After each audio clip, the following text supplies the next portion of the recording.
하나님의 말씀은요, 시편 42편 1, 2절 말씀입니다. 하나님의 말씀은 시편 42편 1, 2절 말씀 보시겠습니다.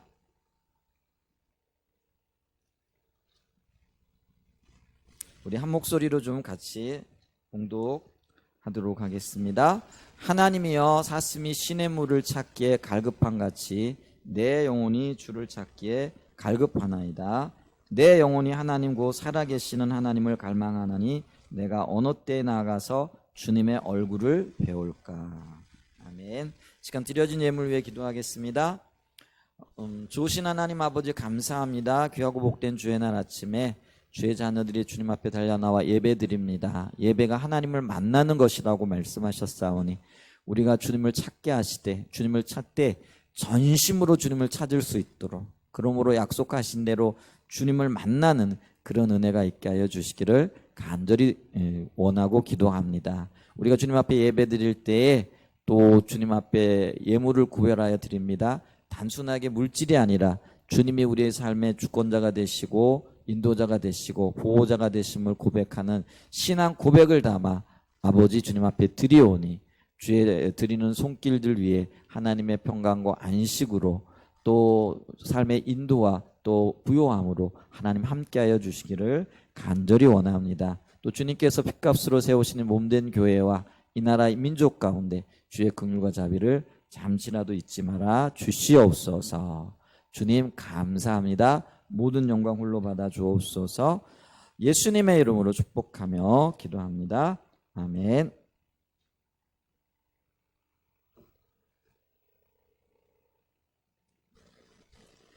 네, 이 시간에 우리 시편 42편 1, 2절 말씀을 토대로 해서 예배는 하나님과의 만남이다라는 그 주제를 지난주에 이어서 계속 좀 살펴보기를 원합니다.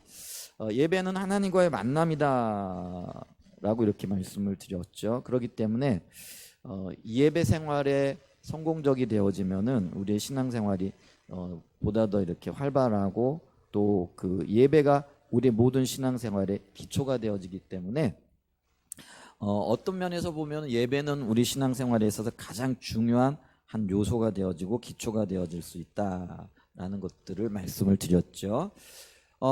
그런데 이렇게 중요한 예배 그리고 예배를 통하여 하나님을 만나는 것임에도 불구하고 우리의 현실 혹은 우리의 삶 가운데에서 드려지고 있는 어떤 예배를 이렇게 보면은요, 몇 가지 어떤 특징들이 나타나는데 예배가 굉장히 의식적이 되어졌다라는 것이죠. 이렇게 의식적이 되어졌다라는 것은 다른 말로 얘기하면 형식화되어졌다 이렇게 말씀드릴 수 있죠. 형식화되어졌다라는 것은 돌처럼 딱딱하게 굳어버렸다라는 그런 의미입니다.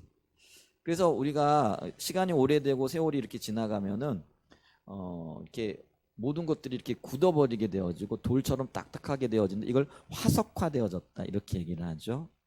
화석화되어지게 되면은 그게 어떤 문제가 있느냐면은요, 어떤 생명도 거기에서 자라날 수가 없다라는 거죠. 여러분 좀 식물을 예를 들면은요, 돌에 뿌리를 못 내리거든요. 그렇죠? 근데 우리 예배가 이렇게 화석화되어지면은요, 그곳에 어떤 생명, 어떤 하나님의 은혜, 하나님의 임재 이런 것들을 이렇게 기대할 수가 없게 되어지는 거죠. 그러니까 딱딱하게 굳어버려 가지고요. 그러니까 무얼 봐도 무얼 해도 기쁨이 없고요, 또 감격이 없는 것을 이렇게 보죠. 그런 경우가 적지 않습니다. 예배는 분명하게 드리는데, 근데 그 예배가 그 예배 가운데 하나님을 만나는 감격, 기쁨, 또 하나님이 만나 주시는 가운데 우리를 치유하시고 우리를 깨닫게 하시고 또 우리에게 어떤 하나님의 길을 인도하시기 때문에 하나님의 인도가 선명하게 보여지는 것, 이게 이제 살아있는 예배이거든요. 근데 그냥 한 시간 나와가지고 순서 때우듯이 이렇게 예배를 드리는 곳이 너무나 많다라는 거죠. 그래서 몸은 앉아 있는데 마음은 너무나도 공허한 거죠. 예배를 드리면서도. 혹시 우리가 그런 상태에 이렇게 머물러 있다라고 한다면은요, 여러분 돌아보셔야 돼요. 그게 하나님이 돌아가신 것도 아니고요, 하나님이 어떤 문제가 있으신 것도 아니에요. 그럼 뭐가 문제냐면 결국은 내가 문제고요, 우리의 마음의 자세가 문제고요, 예배를 대하는 태도 혹은 신앙생활에서의 나의 삶에 문제가 있다라는 인식들을 좀 하실 수 있는 은혜가 있으시길 축복합니다. 이 자리에 나와 예배드리는 모든 분들 가운데 정말 주님이 함께 하시는 그 감격과 기쁨, 주님을 만나는 설레임이 있는 은혜가 있으시길 간절히 소원합니다. 예배가 이렇게 딱딱하게 굳어져요. 그걸 가리켜서 성경은 뭐라고 얘기를 하느냐면 타락한 예배라 이렇게 얘기를 하고요. 또 이사야 같은 경우에는 이거를 뭐라고 말을 하냐면 입술뿐인 예배라 이렇게 얘기를 합니다. 예수님은 이런 예배를 드리는 사람들을 가리켜서 외식하는 자들이라 이렇게 말하고 있다라는 것이죠. 자, 이게 우리 현실인데 그렇다면은 우리의 예배가 올바르기 위해 혹은 우리의 이렇게 타락하고 입술뿐이고 외식적인 예배들이 생명력 있는 예배로 회복되어지기 위해서는 그럼 어떻게 해야 될 것인가 했을 때에 신앙의 본질 가운데 서야 된다 이렇게 말씀을 드렸죠. 신앙과 예배와 삶이 분리되어지지 않기 때문에 그렇습니다. 나뉘어지지 않아요. 우리의 매일의 삶 가운데 하나님이 함께 하시는 걸 경험하게 되어지면은요, 그게 곧 그 시간이 또 하나님을 만나는 시간이고 그 시간이 예배의 시간이 되어지는 거죠. 그러니까 신앙생활이 신나고 즐거워요. 그러니까 매일의 삶 가운데 하나님을 경험하잖아요. 또 하나님 오늘 어떤 일을 행하실까? 또 늘 즐거운 일만 있고 기쁜 일만 있고 감격만 있는 건 아니죠. 고통이 있을 수 있고요, 고난이 있을 수 있고 어려운 일들이 있을 수 있어요. 그런데 이런 고통과 고난을 만나게 되어질 때에도 주님이 이 고난을 통해서 내게 뭘 말씀하실까 이거를 묻게 되어진다라는 거죠. 그리고 그거를 생각하게 되어진다라는 거죠. 그런 은혜가 저와 여러분들에게 있었으면 참 좋겠습니다. 그럴 때 삶에 활력이 있고 기쁨이 있습니다. 왜냐하면 주님이 슬플 때나 기쁠 때나 아니면은 좋은 일이 있을 때나 혹은 그렇지 못할 그 순간에도 나와 함께 하시고요. 그리고 그 순간에도 하나님은 하나님의 목적을 이루어가고 계세요. 근데 그 목적이 뭐냐면은요, 저와 여러분들을 하나님의 거룩한 형상을 닮은 거룩한 자들로 이끌고 계시다라는 거죠. 그래서 여러분, 내 삶의 모든 영역, 내 삶의 모든 요소들이 나를 거룩하게 하는 하나님의 장치들이 되어질 수 있다라는 것이죠. 아멘. 그러니 이 모든 것들이 즐거운 일 아니냐라는 거죠. 모든 일들이 기쁨이고 감격이고 감사가 아니겠느냐라는 것이죠. 이 감사는요, 우리가 지나온 세월들 혹은 살아온 어떤 시간들 가운데 주님께서 내게 베풀어 주신 일들을 이렇게 돌아보면은요, 감사가 나올 수밖에 없는 거죠. 여러분 한번 돌아보시기 바랍니다. 주님께서 내게 어떤 일을 행해 주셨는가? 난 암만 생각해 봐도 하나님이 내 삶 가운데 행하신 일이 별로 없는 것 같은데요. 오해예요. 정직하게 좀 돌아보세요. 그리고 내가 이 자리에 앉아 있는 것, 그게 구원받은 하나님의 자녀인 그런 증거일 수 있잖아요. 물론 그게 모든 것의 증거는 아니지만, 근데 여러분 보세요. 내가 하나님 앞에 구원받았다라는 그 사실 하나만으로도 우리는 하나님 앞에 정말 감사할 수 있고 기뻐할 수 있고 하나님 앞에 영광 돌릴 수 있어요. 아멘. 그래서 이런 감사의 순간, 그리고 그 감사가 있을 때 그 감사가요, 사실은요, 그리고 주님께서 베풀어 주신 그 은혜가요, 내일을 미리 보여주는 겁니다. 우리는요, 과거와 현재와 미래가 있지만 하나님에게는요, 과거, 현재, 미래가 없으시잖아요. 그러니까 늘 현재적으로 일하시는 분이세요. 그러니까 과거에 내 삶에 베풀어 주신 그 은혜를 주님은 지금도 베풀고 계시다라는 거예요. 그리고 앞으로도 베푸실 거예요. 아멘. 그걸 기대하시고 또 그로 인하여 기뻐하시고 또 하나님의 은혜에 이렇게 감사할 수 있는 저와 여러분이 되었으면 좋겠어요. 그것이 바로 이 그 예배로 드러나는 것이다. 이렇게 말씀을 이렇게 드렸습니다. 자, 그러면서 오늘 좀 계속해서 살펴보기를 원하는 건 뭐냐면은요, 이 예배가 하나님과의 만남이고 예배가 우리의 모든 삶의 기초가 되어지는 것이기 때문에 예배가 그토록 중요한데, 이 예배가 예배되어지기 위해서는요, 먼저 우리가요, 하나님 자신을 구하여 나가야 한다라는 것이죠. 이게 하나님 자신을 구하여 나간다라는 것을 성경에서는 뭐라고 얘기를 하느냐 하면은요, 하나님의 얼굴을 구하여 나간다. 이렇게 얘기하고 있다는 것이죠. 그래서 얼굴을 구하여 나가는 것, 이걸 다른 말로는 하나님 그분 자신을 구하여 나가는 것이다. 그래서 예배자에게 있어서 가장 중요한 핵심은 뭐냐면요, 하나님의 얼굴을 구하여 나가는 것이다 라는 거죠. 왜냐하면 하나님과의 예배가 하나님과의 만남이고 그것이 예배의 핵심이기 때문에 우리가 하나님의 얼굴을 찾아 나가야 됩니다. 왜냐하면 하나님께서 우리에게 나를 찾는 자를 만나 주시겠다라고 약속하셨기 때문에 그렇거든요. 그러니까 나의 얼굴을 구하는 자를 내가 만나 주겠다고 이렇게 말씀을 하셨기 때문에 그래요. 그리고 그것이 약속이기 때문에 우리가 예배 드리러 나올 때 우리는 하나님의 얼굴을 구하여 하나님 자신을 구하여 나와야 한다라는 것이죠. 그렇기 때문에 예배는 단순하게요 설교를 듣거나 찬양과 경배를 드리는 것이 아니에요. 물론 설교를 통해서 하나님을 만나요. 찬양과 경배를 통하여 주님을 추구하고 나가요. 그러니까 찬양과 경배, 설교도 이 하나님을 찾는 한 수단인 거예요. 근데 그것만 가지고는 안 된다라는 것이죠. 그래서 설교와 찬양이 매우 중요한 한 부분이지만 예배는요 그것보다도 훨씬 더 중요한데 그게 뭐냐면 하나님을 찾아 나오는 것이라는 것이죠. 그래서 하나님을 찾는 가운데 하나님을 만나게 되어지고요. 이것이 예배의 핵심이 되어진다라는 것이죠. 자, 그래서 우리가 예배 가운데 하나님을 찾아야 돼요. 하나님 얼굴을 구해야 돼요. 그러면 여기서 하나님의 얼굴을 구한다라는 것, 하나님 자신을 구한다라는 것이 어떤 의미냐? 첫 번째로요. 하나님의 얼굴을 구한다라는 것은 우리의 뜻과 마음을 다하여 하나님을 찾는 것이라는 거죠. 여기서 중요한 게 뭐냐면요, 우리의 뜻과 마음을 다하여 하나님을 찾는 것이라는 것입니다. 그러니까 우리의 뜻과 마음을 다하여 하나님을 찾는 것은요, 하나님만이 목적이 되어 그분께 초점을 맞추는 것을 말한다라는 것이지. 여러분, 우리가 지금 예배를 드리고 주님 앞에 나와 주님을 만나는 그런 시간을 갖는데, 예를 들면은요, 사람과 사람이 이렇게 만나가지고 대화를 할 때 그 사람이 초점이 아니고 다른 것이 초점일 수도 있죠. 말은 하는 것 같은데 엉뚱한 생각을 하고 있어요. 근데 그게요 다 표가 나지요. 그래서 우리는 가끔 이렇게 얘기하잖아요.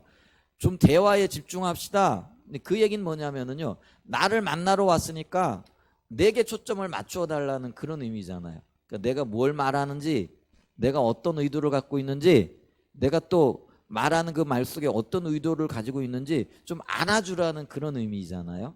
그런데 사람과 대화를 할 때 말은 하고 있는데 시선이라든가 초점이 다른 데가 있으면은요, 그거는 대화가 아니고 만남이 아닌 것이죠. 마찬가지로 보세요.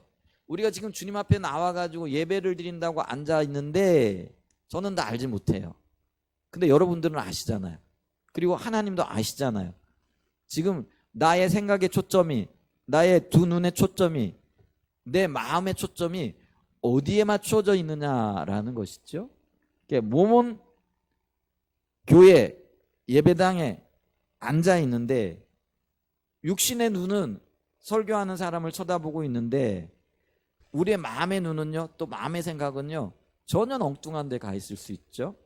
어제 저녁에 봤던 TV 연속극에 가 있을 수도 있고요. 아니면은요, 염려하는 어떤 일들에 초점이 맞춰질 수 있고요. 또 내가 하고 싶은 어떤 일들에 초점이 맞춰질 수도 있다라는 거죠. 여러분, 그거를 다른 말로 얘기해서 나뉘어진 마음이라 이렇게 얘기를 합니다. 그런데 주님은요, 우리에게 뭘 말씀을 하고 계시냐면은요, 이 싱글 포커스, 그러니까 이 싱글 포커스라는 거는요, 두 마음이 아닌 한 마음을 얘기하는 거라는 거죠. 그래서 이 한 마음을 우리가 싱글 포커스라 이렇게 얘기를 하는데요, 이게 하나님께 초점이 맞추어진 상태를 얘기를 합니다. 그런데 이 마음이 나뉘어진 것을 성경은 뭐라고 얘기를 하느냐면요, 우상 숭배라 이렇게 얘기를 합니다. 마음이 나뉘어진 것, 그거를 간음이라 이렇게 얘기를 하고요, 그것을 우상 숭배라 이렇게 얘기를 합니다. 이런 예가요 좀 좀 적절하지는 않을지 모르지만 그래도 마음에는 가장 확실하게 박히는 거잖아요. 한 남자와 여자가 만나가지고 결혼을 했어요. 그럼 한 여자는 한 남자만 바라봐야 되고 한 남자는 한 여자만 바라봐야 되잖아요. 그죠? 그런데 한 남자가 한 여자가 그 마음에 다른 여자를 품어요. 다른 여자를 바라봐요. 그걸 가리켜서 우리는 간음이라고 얘기한다라는 거예요. 나 모르겠어요. 육체적으로는요 그런 일 없었는데 아니에요. 육체에 앞서 마음이 먼저라는 거예요. 그런데 저는요 여러분들 마음속을 들여다볼 수 없죠. 근데 하나님은 여러분들의 마음속을 보고 계세요. 뭘 생각하고 있는지, 어디에 초점을 맞추고 있는지, 어디로 향하기를 원하고 있는지. 그래서 주님은요 전지하신 분이라 이렇게 표현을 하잖아요. 우리 위대한 구원에서 하나님이 어떤 분이신가 지난 주간에 성경 공부를 했잖아요. 하나님은 모든 걸 알고 계시는데요. 우리의 마음의 생각까지도 알고 계시는 분이세요. 근데 그 하나님이 보실 때 우리의 마음이 삐딱한 거예요. 우리의 마음과 우리의 관심이 다른 곳에 가 있는 거예요. 근데 성경은 하나님은 질투하시는 하나님이라 이렇게 얘기를 하세요. 이 질투라는 거는 인간적인 영역에서의 어떤 질시 이걸 얘기가 아니고요. 다른 말로 얘기하면 열정입니다. 열정. 그러니까 주님은요. 우리를 향하여 열정을 가지고 계세요. 그러니까 그 열정이 자기의 생명을 내어놓게끔 하셨다라는 거예요. 이해가 되세요? 그 사랑이 너무나 크고요. 그 사랑이 너무나 뭐라 그럴까 열정이 있으니까요. 나 너를 위해서 모든 거 바칠 수 있어. 근데 그게 말뿐이 아니라요. 하나님의 생명을 내어놓으시면서 우리를 사랑하셨다라는 거죠. 근데 그 열정은요. 좀 표현이 그런데요.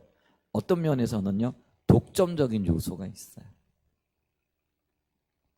그래서 주님이요. 우리를 자기의 열정을 다하여 자기의 생명을 내어놓고 사랑하셨어요. 그렇기 때문에 주님은요. 저와 여러분이 주님 같기를 원하신다라는 거예요. 여러분 이게 이해가 되어져야 돼요.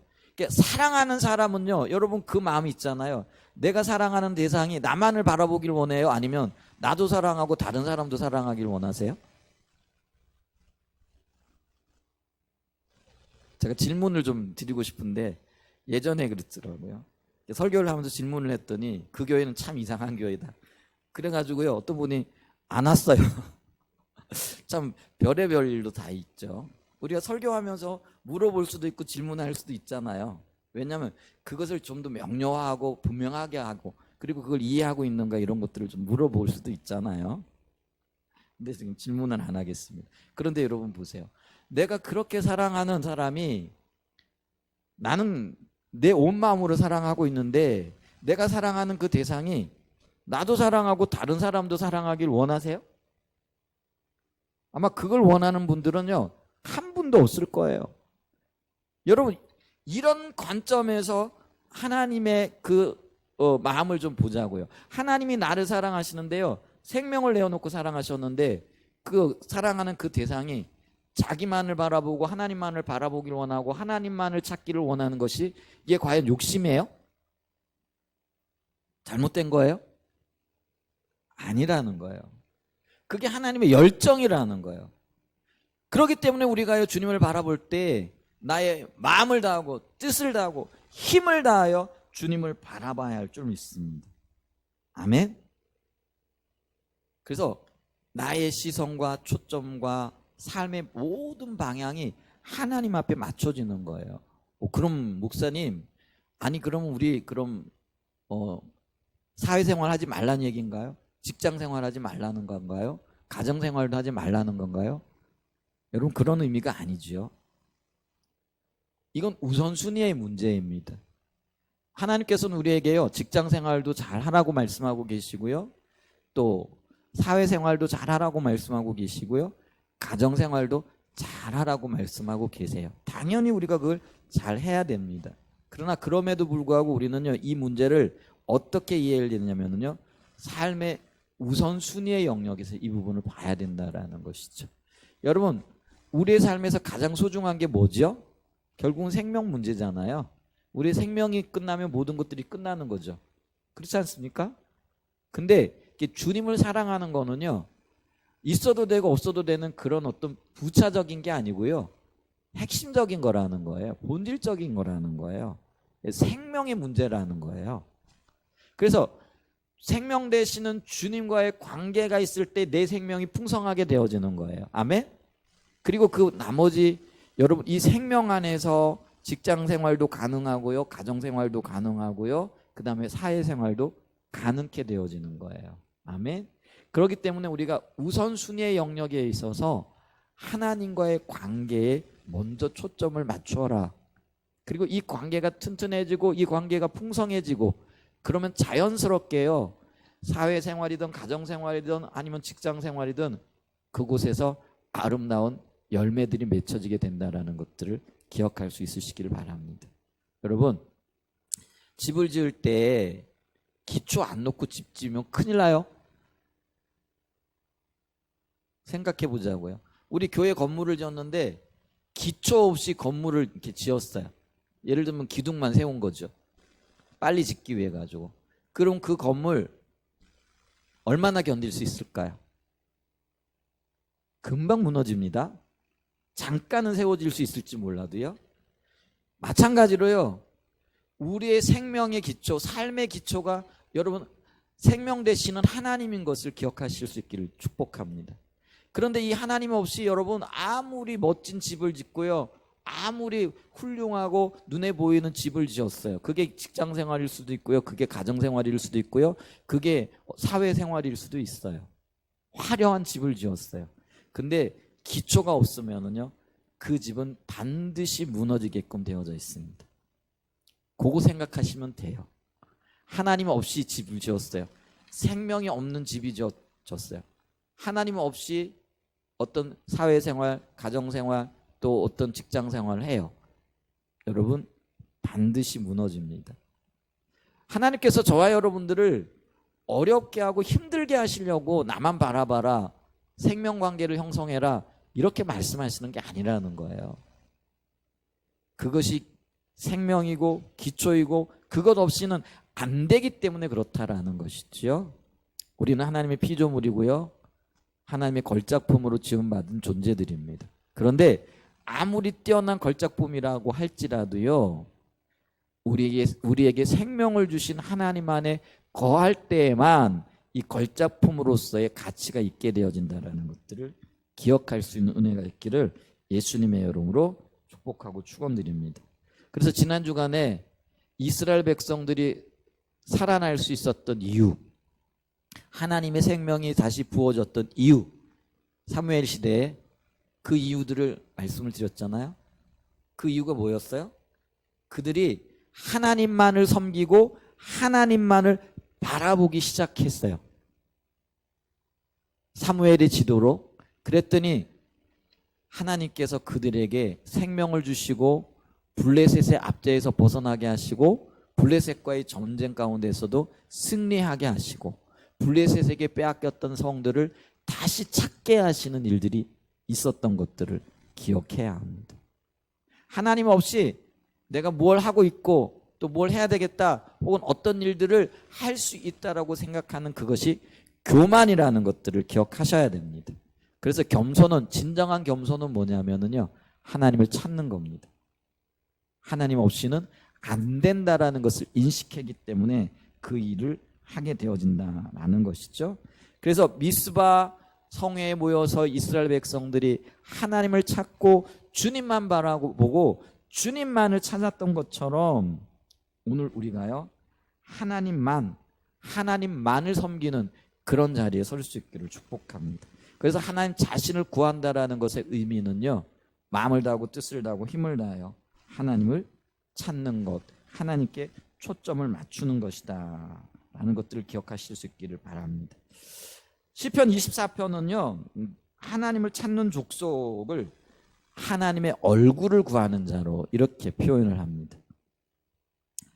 자, 24편 1절로 6절 말씀 좀 볼까요? 시편 24편 1절로 6절 말씀 봅니다. 같이 한번 읽어볼까요? 땅과 거기에 충만한 것과 세계와 그 가운데에 사는 자들은 다 여호와의 것이다. 이 땅의 모든 것들이 하나님의 피조물이라 그런 얘기예요. 저와 여러분들이 하나님 피조물이죠. 여기서부터 우리의 신앙이 출발합니다. 자, 2절 여호와께서 그 터를 바다 위에 세우시며 강들 위에 건설하셨도다. 여호와의 산에 오를 자가 누며 그의 거룩한 곳에 설 자가 누. 이 여호와의 산에 오른다라는 거는요, 관용적인 표현이에요. 그래서 이스라엘 백성들, 특히 유대인들은요, 예배드리러 하나님의 산에, 성전에 갈 때 산에 올라간다 이렇게 표현을 했어요. 그래서 여호와의 산은 성전을 얘기하고요, 하나님 앞에 나아가 예배하는 것을 관용적으로 표현하는 거라는 것이죠. 그래서 이 말은 뭐예요? 예배드리는 가 참으로 하나님을 찾는 자가 누구고 예배드리는 자들이 누구인가라는 그런 의미예요. 자, 그러면서 4절입니다. 곧 그러면서 손이 깨끗하며 마음이 청결하며 뜻을 허탄한 데에 두지 아니하며 거짓 맹세하지 아니하는 자로다. 자, 여기 보세요. 손이 깨끗하고 마음이 청결하며 뜻을 허탄한 데에 두지 아니하며, 삶이 정결하고 그리고 그 마음이 청결하다라는 거죠. 청결하다라는 거는요, 다른 말로 얘기하면은요, 깨끗하다라는 그런 의미이기도 하고요, 섞여 있지 않다라는 그런 의미, 순수하다라는 그런 의미도 되어진다라는 거죠. 그리고 섞여 있는 게 혼합이죠. 혼합이 성경에서는 우상 숭배로 이해되어집니다. 아까 얘기했죠. 두 마음이 성경에서는 그 두 마음을 품은 자들아 이렇게 얘기를 할 때 그것을 우상 숭배하는 자들에 연결시켜서 말씀하고 있다라는 것이죠. 그래서 마음이 어떻게 된다고요? 순수해야 되고 섞여 있지 않아야 된다는 거죠. 깨끗해야 된다라는 그런 의미죠. 그러면서 이 뜻이라는 건 우리의 마음의 의지를 얘기합니다. 우리의 의지가 허탄한데, 이 허탄한다라는 건 뭐예요? 향방이 없다라고 얘기할 수도 있고요. 또 뭐 예를 들면 그래요. 우리에게 생명을 주지 못하는 어떤 것들에 마음을 뺏겨 있는 상태를 얘기를 하는 거죠. 부질없는 것들에 우리의 마음이 뺏겨 있는 상태를 얘기한다라는 것이죠. 우리가 얼마나 어리석은지요. 우리의 그 사고와 또 우리의 원함이 늘 어디에 있느냐면요, 이 땅에 부질없는 것들에 가 있어요. 여러분, 이 부질없는 것, 없어질 것들 얘기를 해요. 여러분, 돈이요, 살아가는 데 있어서 참 소중하죠. 돈 없으면 못 살죠. 그런데 있잖아요, 이 돈은요, 말 그대로 돌고 돌아요. 그리고 여러분 기억하셔야 됩니다. 돈을 쫓아가면은요, 평생 돈의 노예로 살아요. 근데 생명 되시는 하나님 앞에 붙어 있을 때 돈이 하나님의 공급하심으로 채워지는 은혜를 누려야 돼요. 그죠? 하나님을 바라보면은요, 하나님의 공급하심으로 돈이 부어져요. 그게 은혜잖아요. 근데 내가 아무리 추구하고 하잖아요. 잡힐 것 같지만 잡혀지지 않는 거예요. 그게 돈이에요. 돌고 도는 게 돈이에요. 그래서 이 땅에 보십시오. 영원한 부자도 없고요, 누리는 것 같지만은 결국은 없어져요. 대부분이 그렇다라는 거죠. 그런데 그런 부질없는 것들에 우리의 마음이 뺏겨져 있지는 않은지, 그게 허탄한데 우리의 마음을 두는 것과 관련이 되는 거라는 거죠. 근데 주님은 우리에게, 그리고 얼굴을 찾는 자들, 하나님을 구하는 자들은 뭐라고요? 이런 세상의 허탄한 것들에 우리의 마음을 뺏기지 않는 것, 두지 않는 것이라는 것이죠. 거짓 맹세하지 않는다. 거짓말 안 하고요, 하나님만을 바라보는 자들이라는 거죠. 근데 그런 사람들에게 어떤 은혜가 있느냐면요, 그는 4절에 뒷받침되어진 말씀이잖아요. 여호와께 복을 받고 구원의 하나님께 의를 얻으리니. 할렐루야. 하나님이 복이세요. 근데 성경에서는 이 복이 생명을 얘기하죠. 그래서 이 생명은요, 하나님 자신을 얘기하고 하나님 안에 있는 부요함과 평강과 안식과 그 모든 은혜들을 얘기를 해요. 근데 이 하나님의 생명이 우리에게 부어지는 게 복이라는 거예요. 아멘. 그래서 이 생명과 복이 같이 가요. 근데 이 생명과 복이 누구에게 임한다라는 거예요? 마음이 손이 깨끗하고 마음이 청결하고 뜻을 허탄한 데 두지 아니하고 거짓 맹세하지 않는 자. 근데 이거를요, 6절에서 뭐라고 얘기를 하느냐면, 이런 사람을요, 여호와를 찾는 족속이요 야곱의 하나님의 얼굴을 구하는 자로다, 이렇게 얘기를 해요. 자, 요게요. 아까 얘기했던 사절의 상태에 있는 사람들, 이런 사람들이 하나님의 얼굴을 구하는 자이고 하나님을 찾는 족속이라 이렇게 얘기를 한다라는 거죠. 아멘. 자, 이걸 보면서 우리는요, 그러면 하나님을 찾는다라는 것, 하나님의 얼굴을 구한다라는 게 마음과 관련이 있구나, 하나님께 초점을 맞추는 것과 관련이 있구나, 우리의 뜻과 우리의 상태가 주님께 있는 것을 얘기하는구나, 이걸 알 수 있다라는 것이죠. 아멘. 이게 하나님 자신을 구한다라는 것과 일맥상통하는 말씀이다라는 것이죠. 작은 두 번째로요, 하나님의 얼굴을 구한다라는 거는요, 하나님의 임재 가운데 머물기를 구하는 것을 의미한다라는 거죠. 임재는 뭡니까? 하나님 우리 가운데 오신 걸 얘기하죠. 하나님 눈에 보이지 않으세요. 그런데 하나님 오시게 되어지면 어떤 현상이 있느냐면요, 내 마음에 안식이 있어요. 염려와 근심과 그 걱정들이 맡겨져요. 여러분, 우리가요, 환경을 떠나서 살 수 없어요. 그런데 성령이 오시고요, 하나님이 우리 가운데 오시게 되어지면은요, 우리가 떠안고 있었던 환경, 우리가 안고 있었던 염려, 걱정, 근심, 이런 것들이요, 맡겨지게 되어지는 거예요. 여러분 있잖아, 아이들이 이렇게 짐을, 이렇게 힘에 겨운 짐을 지고 있으면은 엄마가 가가지고 야, 너 무겁겠다 하고 이렇게 덜어주잖아요. 그럼 짐이 없어진 게 아니라요, 그 아이에게서 엄마에게로 옮겨간 거예요. 근데 그 엄마는요, 그 짐을 충분히 감당할 수 있는 힘과 능력이 있는 거죠. 근데 그것 때문에 이 아이는요, 정말 자유함을 누리는 거죠. 아멘. 그래서요, 아이에게는 엄마가 있는 것이 중요하듯이 저와 여러분들에게는 하나님이 우리와 함께 하시는 것이 너무나 중요한 거예요. 그게 임재라는 거예요. 아멘. 그래서 이 임재할 때 여러분, 주님을 만나고 하나님 우리와 함께 하실 때에 우리의 염려, 걱정, 근심, 두려움, 이런 것들이 나에게서 하나님께로 옮겨지게 되는 거예요. 그러니까 우리가 자유함을 누리고요, 안식을 누리는 거라는 거죠. 여러분, 말로만이 아니라요, 주님이 우리에게 오셔서 함께하고 계십니다. 우리의 무거운 짐을 맡기실 수 있는 은혜가 있기를 축복합니다. 그래서 우리가 주님의 임재를 구할 때에 주님이 우리 가운데 오시는 건데, 그래서 나의 삶이, 나의 일생이 주님과 함께이길 원합니다. 이게 함께한다라는 걸 다른 말로 얘기하면 동행한다라고 이렇게 얘기할 수 있잖아요. 주님과 동행하는 삶이기를 원합니다. 이거를요, 지속적으로 추구하는 거예요. 여러분, 찬양과 경배를 이렇게 드릴 때 어떨 때는 찬양과 경배가 굉장히 힘들 때가 있어요. 쉬운 게 아니에요. 근데 이 찬양과 경배가 우리의 마음의 상태와 같이 가는 거예요. 우리의 마음의 상태가 이게 평안하잖아요. 그럼 찬양과 경배도 이렇게 편안하게 되어지고 그 가사들의 내용들이 쏙쏙쏙쏙 들어와요. 근데 염려가 있고 걱정이 있고 근심이 있고요, 다른 생각으로 가득 차고 내가 혼돈 가운데 있고 혼란 가운데 있으면은요, 찬양과 경배도 제대로 안 돼요. 그럼 그걸 그대로 내버려 두시면 안 돼요. 그럴 때 어떻게 해야 돼요? 주님, 이 시간 오세요. 내 마음을 주님께 고정시켜 주세요.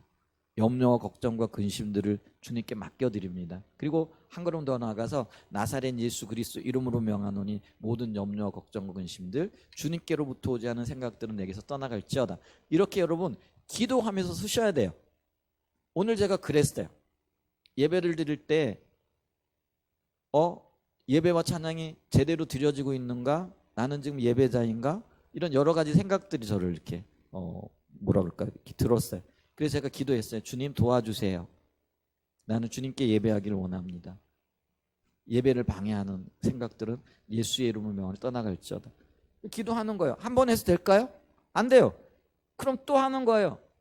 여러분, 망치질 할 때요, 표현이 좀 그런데요, 세면에 이렇게 망치 이렇게 대고 못을 대고요, 한 번 박아서 들어가든가요? 어떤 땐 튕겨나가기도 하잖아요. 그래도 정신을 바짝 차리고 반복적으로 두들겨야 돼요. 그릇이 들어가듯이요, 우리가 주님의 그 임재가 방해되어질 때 임재를 구하면서 한 번 구하면 어떤 때는요, 오늘 같은 경우는 즉시로 하나님께서 다시 임재 가운데로 들어가게 하셨어요. 모든 생각들이 떠나가고 굉장히 효과가 있어요. 놀라운 우리 영적인 삶을 살아가기 때문에 그렇게 하셔야 돼요. 그래서 그냥 내버려 두면 안 돼요. 그러면 그게 찬양과 경배만 드릴 때가 그러냐? 아니에요. 우리의 일상생활의 모든 곳에서 그래야 돼요. 혼동이 올 때 또 일이 힘들다고 느껴질 때, 어떻게 해야 될지 모를 때 그때 주님을 초청하시고, 주님 어디 계세요? 내 안에 계시기도 하지만 이 일들을 감당할 수 있는 힘과 능력을 주세요. 순간순간 주님 앞에 나아가고 주님의 임재를 구하고 주님 앞에 탄원하시고 주님을 바라보셔야 돼요. 그게 우리가 임재를 구하는 거예요. 여러분, 우리 신앙이 폼으로만 작동해서는 안 돼요. 우리의 신앙은 하나님과 동행하는 거예요. 하나님을 경험하는 거예요. 하나님 우리 삶 가운데 오셔서 우리를 인도하시는 것이 우리의 신앙이에요. 그것이 우리의 신앙생활이에요. 아멘? 그런데 우리는요, 고아처럼 내가 결정하고 내가 판단하고 내가 행하고 내 마음대로 할 때가 얼마나 많은지 모른다라는 거예요. 그건 신앙생활이 아니에요. 주님은요, 저와 여러분들이 신앙생활하기를 원하세요. 신앙생활은요, 하나님과 동행하면서 하나님이 말씀하시는 것을 듣고 내가 순종하면서 그곳에서 하나님을 경험하는 그런 경험이 나타나는 게 신앙생활이에요. 아멘? 근데 그거는요, 우리가 임재를 구할 때 그런 일들이 있는 거예요. 내가 거기에 초점을 맞추고 주님 오세요. 여러분, 아이가요 힘든 일을 했을 때 엄마 빨리 와요, 좀 도와주세요, 힘들어 죽겠어요. 그러면 엄마가 달려와요, 안 달려와요? 그 아이의 무거운 짐을 들어줘요, 안 줘요? 들어주시잖아요. 여러분 있잖아요, 하나님과의 관계도 똑같아요. 우리가 힘들고 어려워 죽을 지경이야. 그런데 하나님을 초청하고 하나님께서 이 일에 관여하시고 간섭해 주실 것은 전혀 기대를 않는 거죠. 그냥 그거를 내 힘으로, 내 생각으로, 내 능력으로 감당하려고 바둥바둥 해요. 여러분, 그건 신앙생활이 아니에요. 신앙생활은요, 아유 주님 힘들어 죽겠어요, 좀 빨리 오셔서 좀 이거 좀 들어주세요, 내 짐 좀 맡아주세요. 주님이 그렇게 하시겠다고 약속하셨잖아요. 내가 하나님 사랑하니까 하나님도 나 사랑하셔서 이거 해주시잖아요. 여러분, 이게 신앙생활입니다. 아멘? 그래서 있잖아요, 예배가 신앙과 삶과 분리되어지지 않는다라고 했을 때, 예배 시간에 찬양과 경배 드릴 때, 말씀을 들을 때만 그런 고백을 하고 주님의 임재를 구하는 게 아니라요, 나의 모든 삶에서, 나의 모든 생활 가운데에서 주님의 임재를 구하세요. 그러면 주님이 오시겠다고 말씀하셨어요. 약속하셨어요. 그리고 그것을 이루고 계세요. 아멘. 자, 예레미야 29장 13절 말씀을 좀 볼까요? 예레미야 29장 13절 말씀입니다. 예레미야 29장 13절. 너희가 온 마음으로 나를 구하면 나를 찾을 것이요 나를 만나리라. 이게 말씀이에요. 약속 있는 계명이란 말이에요. 뭐라고 말씀하시고 계시다고요? 너희가 온 마음으로 나를 구하면 나를 찾을 것이요 나를 발견하게 될 것이고 내가 오겠다라는 그런 의미예요. 그리고 나를 만나리라. 야고보서 4장 8절에도 이렇게 말씀하고 계세요. 야고보서 4장 8절. 하나님을 가까이 하라. 그리하면 너희를 가까이 하시리라. 죄인들아 손을 깨끗이 하라. 두 마음을 품은 자들아 마음을 성결하게 하라. 이 두 마음이 나누어진 마음이잖아요. 하나님 안 찾는 마음이에요. 내가 해보겠다라고 나서는 마음이에요. 내 힘과 내 능력으로 살아가겠다라는 그 마음이에요. 그런데 주님이 이걸 두 마음을 품은 자라 이렇게 얘기를 하면서요, 나를 가까이 해라, 나를 찾아라. 그리하면 내가 너를 만나주리라. 내가 너희를 가까이 하리라. 이렇게 약속하고 계시다라는 거예요. 아멘. 주님의 임재를 구해야 돼요. 그래서 하나님의 얼굴을 구한다라는 건 하나님의 임재를 구하는 거예요. 임재 가운데 머물기를 열망하는 거예요. 그런 은혜가 있기를 축복합니다. 세 번째로는요, 하나님의 얼굴을 구한다는, 하나님 자신을 구한다라는 것은요, 하나님의 길과 하나님의 목적을 알기를 구하는 거예요. 여러분, 우리가 신앙생활을 하는데 신앙생활을 잘하기 위해서는요, 하나님의 마음을 알아야 돼요. 그러니까 하나님의 뜻과 하나님의 목적과 그 하나님의 목적을 이루시는 길, 그게 방법이거든요. 그걸 잘 알아야 된다는 거예요. 근데 이 하나님의 뜻과 하나님의 목적과 하나님의 길을 알기를 위해서는요, 하나님과의 친밀한 교제 가운데 거하는 수밖에 없어요. 여러분 우리가 이렇게 삶을 살아가다 보니까요, 제가 발견한 게 있는데 그게 뭐냐면요, 부부라고 다 친밀한 건 아니더라고요. 여러분 부부지간에 친밀하시기를 축복합니다. 그게 하나님의 뜻이에요. 그래서 주님께서 아담과 하와를 결혼시키실 때 연합하라, 하나 되라, 한 몸 되라 이렇게 말씀하시잖아요. 둘이 하나 되라. 그래서 우리가 결혼식 할 때 주례 선생님들이, 주례 하시는 분 목사님들이 주로 너희가 한 몸이 되었다고 선언하고 선포하잖아요. 여기 한 몸이라는 건 뭐냐면요, 한 마음과 한 뜻이 되어졌다는 그런 의미. 육체적인 결합이 한 몸이 아니에요. 마음이 하나 되어진 게 한 몸이고 한 마음이 되어진 거예요. 그런데 이 한 마음과 한 뜻이 되려면 어떻게 될까요? 우선 대화가 많아야 돼요. 그리고 같이 보내는 시간이 많아야 돼요. 요즘 같이 이렇게 힘든 시간에 직장 생활 하시는 분들은 참 어렵다. 근데 그 방법은 없어요. 그럼 뭐냐면요, 질을 높이는 거죠. 손표현이 물리적인 어떤 시간들은 함께 할 수 없을지 모르지만은, 그러면은 뭐예요? 시간은 적을지라도 이렇게 대화의 질을 높이고 관계의 질을 높이고 서로 사랑하는 사랑의 순도와 질을 높일 수 있는 은혜가 있기를 축복합니다. 여러분 그래서요, 이게 하나님의 뜻이기 때문에 부부지간에 한 몸을 이루어야 되겠구나, 그게 친밀한 교제가 되어져야 되겠구나. 그러기 위해서는 여러분 노력하셔야 돼요. 안 돼, 우리는 어쩔 수 없어, 아유 지금 나이가 몇인데, 이렇게 하시면 안 돼요. 하나님은요 하나 되어지길 원하신다라는 거예요. 아멘. 그런데 이렇게 우리가 부부지간에 친밀하게 되어지면은요, 남편은 아내의 마음을 알고 아내는 남편은 아내의 마음을 알게 되어지잖아요. 마찬가지로 우리가 하나님의 뜻을 알기 위해서는요, 하나님과 친밀한 관계 가운데, 그래서 아까 임재를 구해야 되는 것도요, 하나님과의 친밀함의 한 방편이기도 하다라는 것이죠. 그래서 인격적인 만남, 교제, 그걸 통해서 성령께서 깨닫게 하시고 보여주시고 또 알려주시기를 기대하고 그렇게 서야 된다는 거죠. 여러분 요한복음 14, 15, 16장에 보면은 성령이 하시는 일에 대해서 말씀을 하고 계신데요, 성령께서 하시는 일 중에 하나가 뭐냐면 우리로 하여금 생각나게 하시고 깨닫게 하시고 알게 하시는 역할들을 하신다라는 거예요. 아멘. 그래서 우리가요 하나님과의 친밀한 교제 가운데 있게 되어질 때 성령께서 비추셔서 하나님의 마음을 알게 하시고 하나님의 목적을 깨닫게 하시고 또 그 목적에 맞는 길들을 찾게 하시는 분이라는 것이죠. 그런데 이거는 아까도 얘기했듯이 부부가 서로 노력할 때 친밀한 관계가 이루어지는 거예요. 아무 노력도 안 기울이는데 부부가 친해질 수 없어요. 서로가 서로를 섬겨 나가야 돼요. 근데 이거는요 모든 인간관계의 기본이잖아요.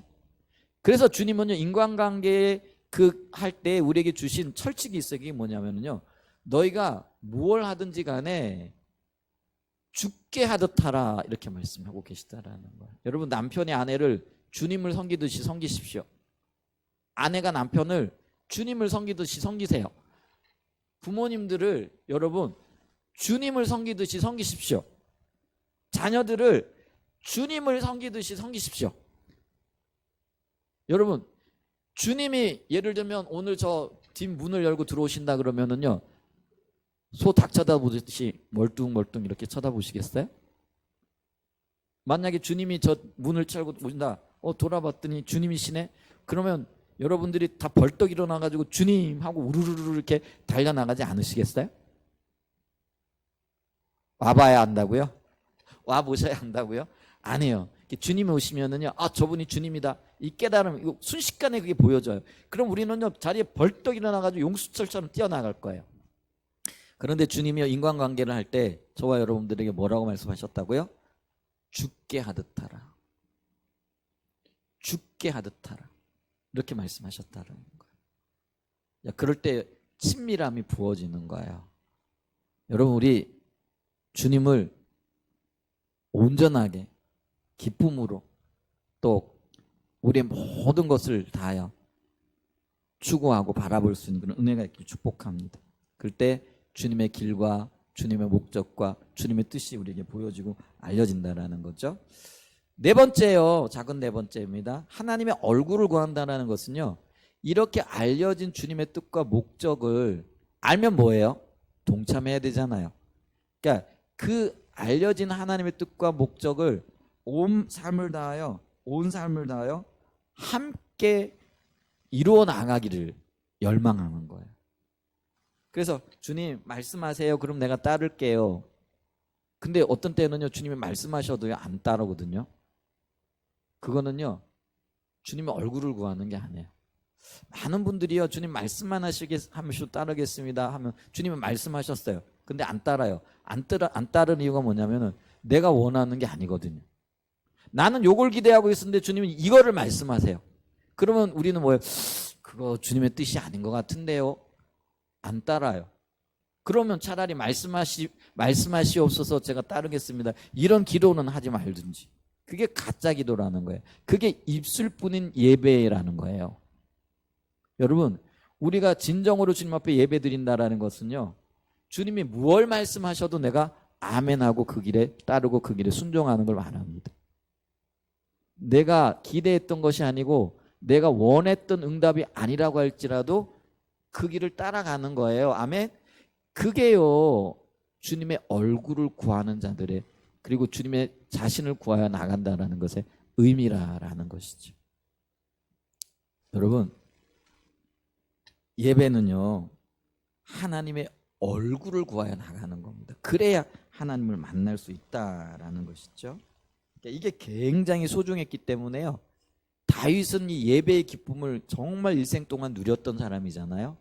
하나님을 만났고 그 만남 가운데 은혜를 입었고 그 주님과 동역하고 동행하는 삶을 살았잖아요. 그러니까 우리가 예배를 이야기할 때 늘 다윗이 한 모델로 우리에게 등장을 하거든요.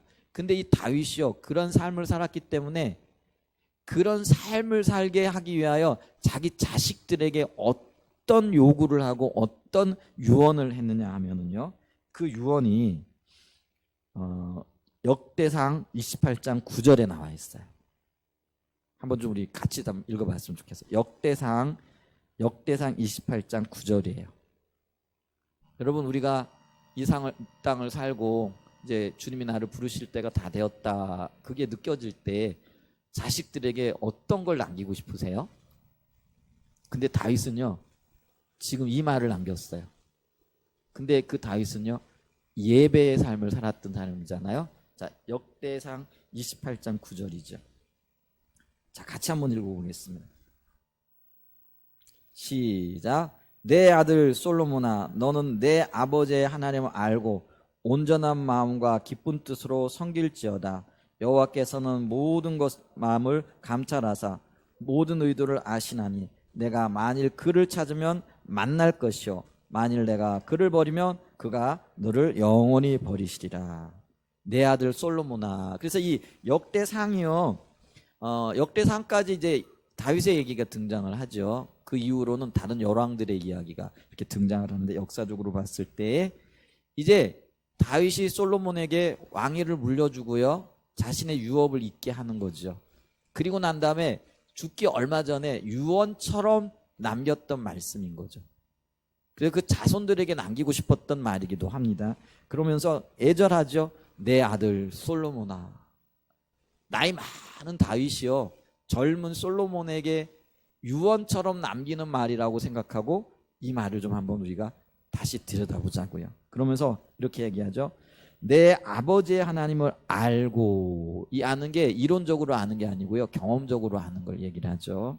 그리고 알 뿐만 아니라 온전한 마음과 기쁜 뜻으로 섬길지어다. 이 온전한 마음과 기쁜 뜻이 아까 우리가 시편 24편 4절에서 읽었던 거예요. 손이 깨끗하고 마음이 청결하며 뜻을 허탄한 데 두지 아니하고 거짓 맹세하지 않은 그 마음이에요. 다윗이 지금요 이거를 염두에 두고 그가 평생 동안 고백했던 그 신앙 고백을 토대로 이거를 지금 이야기하고 있다라는 것이죠. 그래서 온전한 마음과 기쁜 뜻으로 누구를 섬기라고요? 여호와를 섬기라라는 거죠. 그 하나님은, 여호와께서는 모든 마음을 감찰하시고 모든 의도를 아시나니, 우리의 마음과 우리의 생각과 우리의 뜻을 아시는 분이라는 거예요. 전지하신 분이라는 그런 거죠. 그러니까 내가 만일 그를 찾으면 그를 만날 것이요. 그러니까 한마디로 이거예요. 솔로몬아, 내 아들 솔로몬아, 여호와를 찾아라. 여호와를 찾아라. 마음을 다하고 뜻을 다하고 힘을 다하여 여호와를 찾아라. 하나님의 얼굴을 구해라. 라는 그런 의미예요. 그런데 여러분 여기 경고의 말씀도 읽지 않고 있어요.